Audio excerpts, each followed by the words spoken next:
Live from Fargo and serving you on TV, online, and on the go. This is Valley News Live at 5. It's another one of those days where staying cool is top of mind. The heat is one thing, but add in that humidity and we've got more dangerous conditions for anyone who steps outside. Let's find out what's happening this evening with Nathan in our First Alert forecast. Nathan? Yeah, good Friday afternoon, Andrea. Yes, it is hot and humid across the board for us this evening. When we talk about these heat indices, we will see just how hot it is. Temperatures right now in the 80s and 90s, 90 right now in Fargo, 90 in Grand Forks, also 90 up toward Roseau, Baudette, Winnipeg at 90. So yes, it's hot even way up north.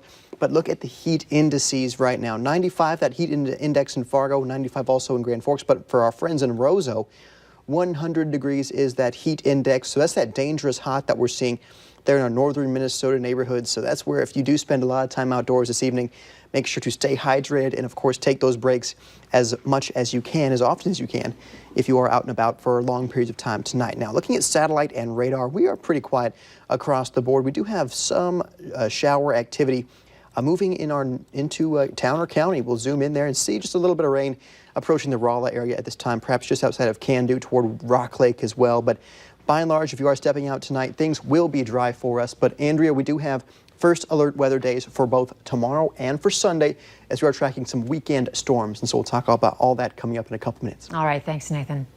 One man is now in jail after police found him passed out with drugs and a weapon in his car. It happened this morning when officers were walking through the north parking lot of the Empire. They saw 40-year-old Justin Bruce passed out behind the wheel of a vehicle. Officers found marijuana in the ashtray and a knife in the center console. They say Bruce struggled briefly when they tried to remove him from the vehicle, but finally got him handcuffed. Bruce faces charges of preventing arrest and possession of marijuana and meth paraphernalia. A man is now facing several charges after pulling a gun and a knife on Taco Bell employees and demanding money. It happened early yesterday morning in Bismarck. Police say 25-year-old Garen Montreal got away with nearly $1,000. Authorities eventually found the vehicle he was driving, and inside the car they found a BB gun, cash, and a knife. He's in jail for strong armed robbery and attempting to flee police. A 27-year-old man is in jail on child neglect charges after a 2-year-old was found wandering a parking lot alone. Police were called to an apartment yesterday morning about a lost child, then got another call about an hour later regarding a man searching for his child. Investigators confirmed the relationship and eventually arrested the man. The child is in the care of social services. A child is dead following an ATV crash in Polk County, Minnesota. The sheriff's office there says it happened yesterday around 6 p.m. near the Sand Hill River. It appears the child was driving the ATV when he lost control, hit a tree, and it rolled. First responders tried to save him, but he was pronounced dead at the scene. Many beaches are shut down this holiday weekend as new COVID cases increase in nearly 40 states. That includes Galveston, Texas, where this year officials hope people will stay home to stay safe. Janet Shamlian has our report. The 4th of July weekend for most of the country won't be a day at the beach. It is what it is. I guess we got to be safe. The Rocas have been planning this trip to Galveston since January. We're trying to make the best of it. It's a little disappointing. From coast to coast, beach towns are scrambling to stop scenes like these from Memorial Day weekend, when people packed pools, water parks, and beaches, many without masks. But Galveston, on the Texas Gulf Coast, has more cases per capita than Dallas or Austin. We're seeing a surge in young people who are really just not paying any regard to the risk of this. California's Newport Beach closed after 2 lifeguards tested positive for COVID-19. Now nearly 24 other lifeguards are in quarantine. It's difficult for us. Throughout this time, the beach is kind of where I've gone to make myself feel better. Florida is drawing a line in the sand. Many Atlantic coast beaches are closed. But along the state's panhandle, Panama Beach is open, even almost doubling the number of lifeguards on duty. To the north in New York City, all 14 miles of beach reopened this week.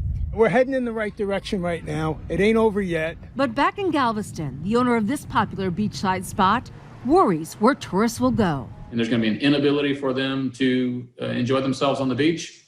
And that's going to lead to an inability for them to socially distance themselves.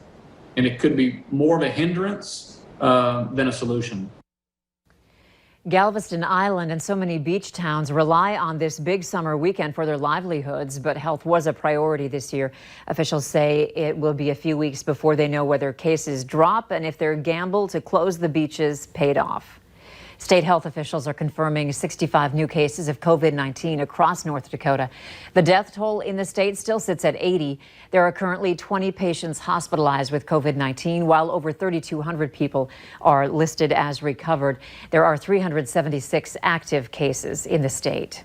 In Minnesota, the state health department is reporting 423 new cases of COVID-19, along with 8 more deaths linked to the virus.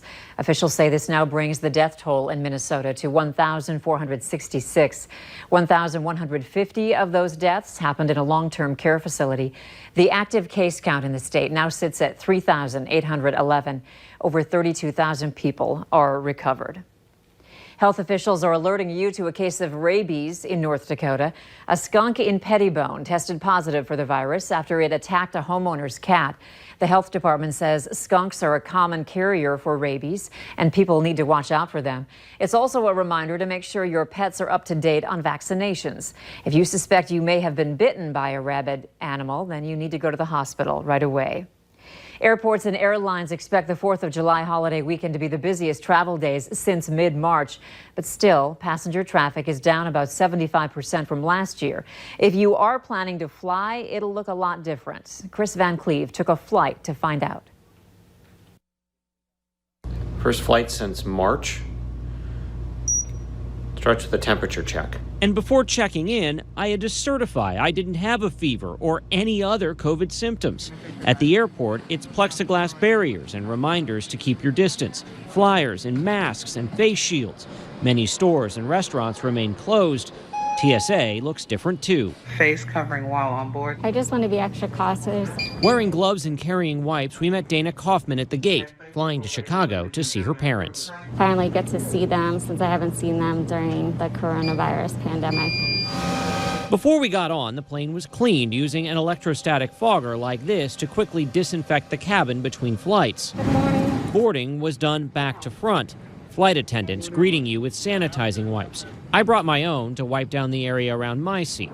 No question, flying is different. Here we are at the start of the 4th of July holiday weekend, and there are dozens of empty seats on this plane.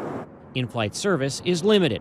Snack bags and bottles of water. We try to eliminate anything that would pass germs, basically. There's no one here. Yeah. We met United's Chief Communications Officer, Josh Earnest, at Chicago O'Hare. What are you expecting for 4th of July? We are expecting an increase, that we have seen leisure travel begin to come back. There's a growing divide over blocking middle seats. Delta, Southwest, and JetBlue are limiting capacity. American and United are not. Look, when our competitors talk about blocking middle seats, they're talking about a PR strategy, not a safety strategy. A safety strategy is one that's focused on wearing masks and requiring people to wear them correctly.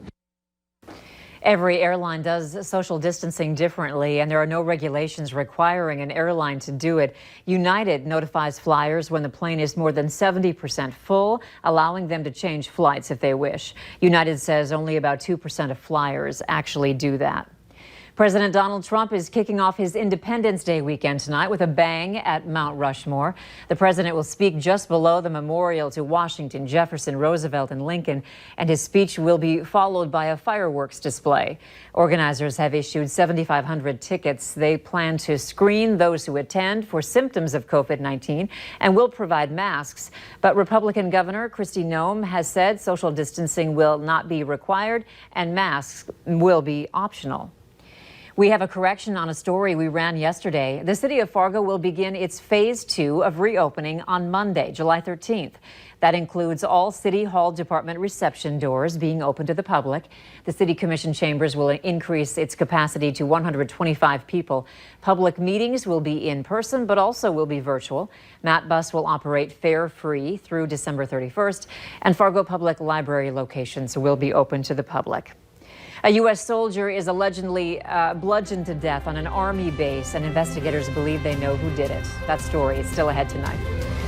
And the hourly forecast for Fargo shows those 90s cooling only into the 70s there after the sun sets. A light south breeze this evening as well, perhaps a few clouds later on. And Grand Forks also expecting things to stay mild for us, only cooling into those mid 70s by the midnight hour. But of course, we'll break down what we can expect weather-wise for the weekend next.